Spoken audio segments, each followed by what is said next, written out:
So what about the myth of the crazy artist and romanticizing pain and poverty? A lot of times creatives or artists are labeled as unconventional, meaning dysfunctional. I don't think that dismissing art is about questioning the truth so much as exerting control, whether it's on a personal scale of wanting to feel validated by having an opinion, or a larger factor of thought control. I think that this dehumanizes and misses the point of being able to channel creativity into action, to alchemize emotion into literacy, to communicate the bridge between existing and that will that conceives of imagination and compels the birth of possibilities presented in artifacts, remnants of the human experience. For the artists, the ones being dismissed or negated, it can make them question their value. Cognitive dissonance, this gap in knowing your place and the world just saying, everyone might not be called to be an artist, but everybody has their creativity to exist as a part of an evolved humanity, and everyone has the right to do it in their own unique voice. There's a dichotomy of considering artists as, the starving artist, the dreamer, or, the arrogant, the elitist. Now, that's a really interesting sort of false dichotomy that might lead the masses temporarily romanticizing some movement turned commercial, and then at some point they feel kind of lost, more reliant. Do I go with the arrogant? I don't want to identify with that, but I don't want to identify with the starving. What do I do? I'm caught in the middle.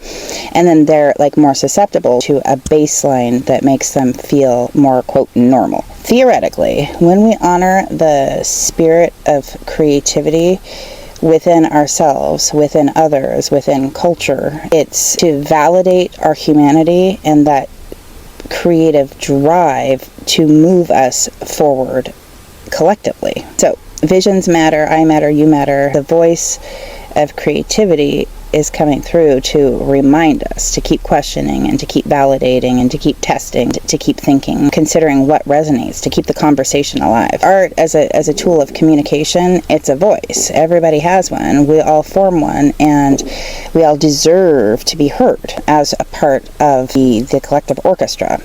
But many artists feel silenced, not because they have some low self-esteem or up to something.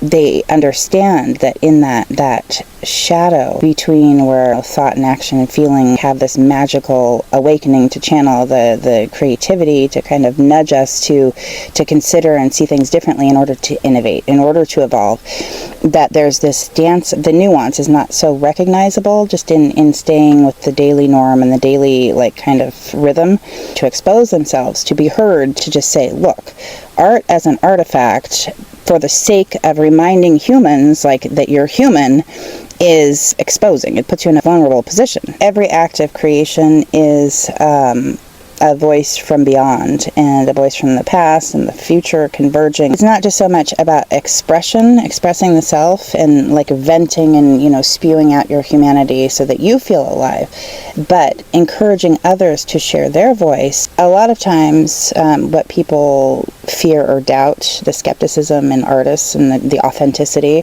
of creatives, is more of a skepticism or even a longing in themselves of what they might want to aspire to, but don't feel that path is validating. Creativity is not rebelling against the norm for rebellion's sake, or not to say, I'm so unique. It's more about this calling to share the opportunity for others to see the world differently, especially if it even differs from the view or the vantage point of the artist. Many artists would love to be able to get back to actually creating more utilitarian functional tools. I feel like we're a little bit off course with our compassion and our humanity and the applications of our ingenuity. As an artist, I'm called to create ugly things and evocative things just to remind us of our humanity. Question of aesthetics is a whole nother conversation, because the world is beautiful in its own right.